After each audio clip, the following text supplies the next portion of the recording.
Dans les profondeurs, le sous-marin est aveugle, mais il peut voir avec ses oreilles. Dans l'eau, les ondes sonores se propagent en effet bien mieux que dans l'air. Les bruits vont donc permettre au rubis de se repérer et d'identifier les bâtiments qui l'entourent. C'est un moment qui est particulier parce que, à ce moment-là, si on a une voie d'eau, on est incapable de pouvoir remonter en surface d'un seul coup. Comment un sous-marin parvient-il à descendre, puis remonter à la surface? Grâce au ballast. Il s'agit de réservoirs situés à l'avant et à l'arrière du sous-marin, mais aussi entre ses deux coques. Le navire possède en effet une double coque, une interne très épaisse et résistante, et une externe souple et mince. Quand les ballasts se remplissent d'eau, le sous-marin plonge au fond, car il devient plus lourd.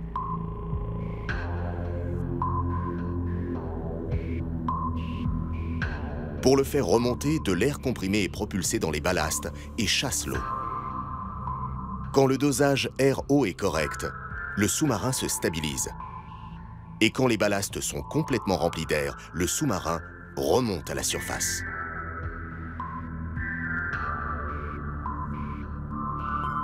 Bien, moteur avant 1. On va essayer de mettre un peu plus de latéral sur le 15. Le rubis, monstre des mers, toujours en mouvement, ne connaît jamais de repos. À son bord, la journée a un tout autre sens que sur Terre. Pour différencier le jour de la nuit, l'éclairage des zones de travail est modifié. Dès que les compresseurs sont disposés, on charge. Afin d'assurer le service 24 heures sur 24, la journée des sous-mariniers est organisée en tranches de 6 heures, l'écart. C'est au central, relève périscope effectué. Pendant qu'une partie de l'équipage poursuit la mission, pour les autres, c'est l'heure du repas. La cuisine est située sur le pont inférieur.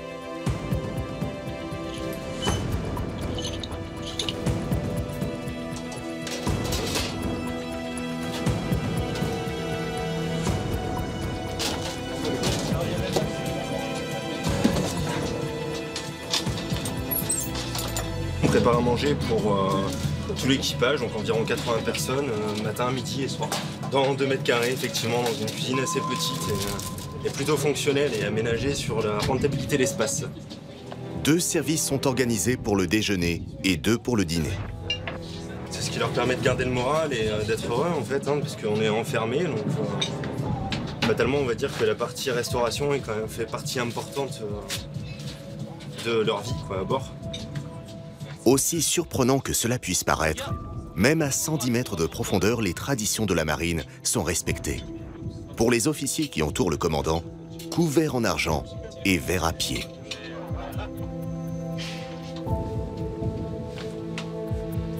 Le frigo et le congélateur du sous-marin permettent de stocker jusqu'à 45 jours de vivres. Les cuisiniers portent une attention particulière à sélectionner des produits diététiques. Il y a de gros risques de prise de poids du fait que les sous-marins sont petits, donc fatalement il n'y a pas énormément d'activité physique possible à l'intérieur pour pouvoir se dépenser. On travaille avec celui qu'on appelle le sorcier, l'infirmier du bord. Nous, avec le cuisinier, on va élaborer nos menus à la semaine généralement.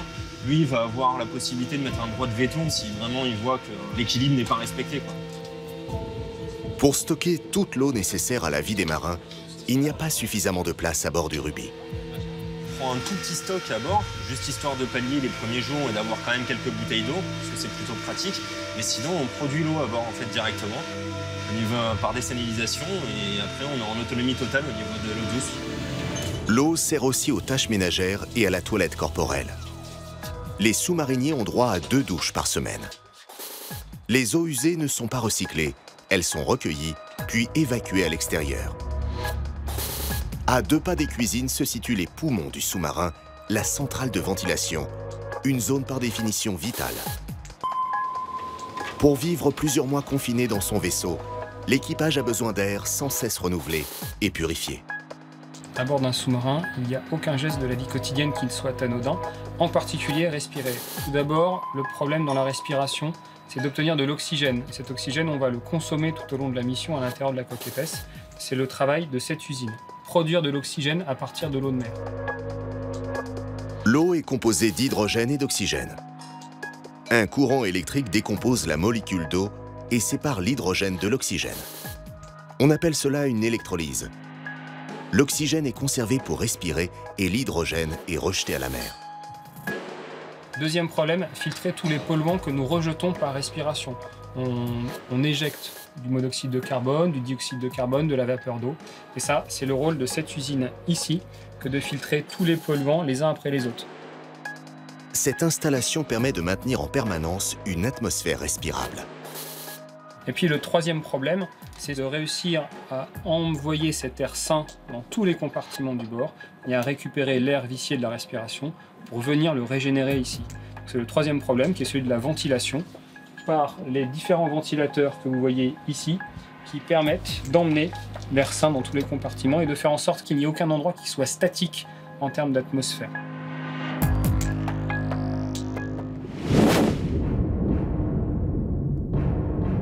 Quelque part au fond de la Méditerranée, le Ruby continue son entraînement.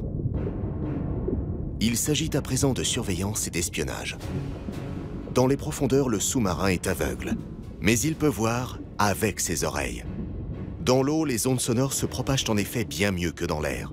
Les bruits vont donc permettre au Ruby de se repérer et d'identifier les bâtiments qui l'entourent.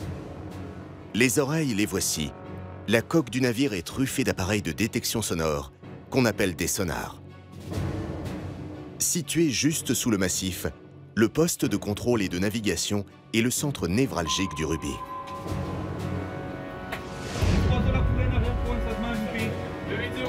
C'est ici, à tribord du périscope, que travaillent les équipes d'observation chargées d'écouter et d'analyser les sons captés dans l'eau, comme ceux émis par les hélices des bateaux. Et la minute 47, on prend un no-witter dans le 031. Baptême le 56. On suit baptême le 56, possible commerce. Face à leurs écrans, le casque sur les oreilles, les veilleurs sonars ont un rôle déterminant.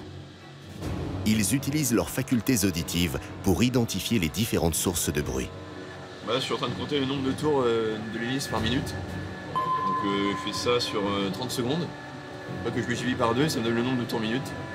Et c'est ce qui va me permettre plus ou moins de classifier si c'est un guerre, un commerce, un pêcheur, ou en fonction de ça en fait. 124 tours commerce.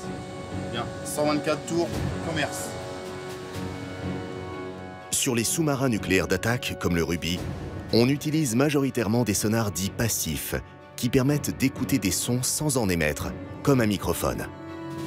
Des oreilles parfaitement discrètes. Une seule onde sonore ne suffit pas pour localiser la provenance d'un son. Les marins sont obligés de procéder à des phases d'écoute à différents endroits et différentes profondeurs, au minimum 3. À gauche, défile gauche. Bien, baptême le 54. Au-dessus, baptême le 54. Table, tu me prends le 54. Et le 54, 3, 2, 6. Croisement premier jet à 3 mm. Cette technique de géométrie, appelée triangulation, permet par un calcul mathématique de localiser exactement le bateau ennemi sans se faire repérer. Le but, c'est la guerre du silence. Le but, c'est d'être le plus discret possible pour nous.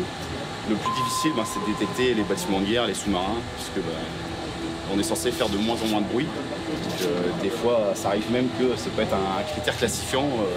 Pas de bruit dans une trace, ça peut aider à dire aux veilleurs, tiens, il y a peut-être quelque chose et c'est pas normal.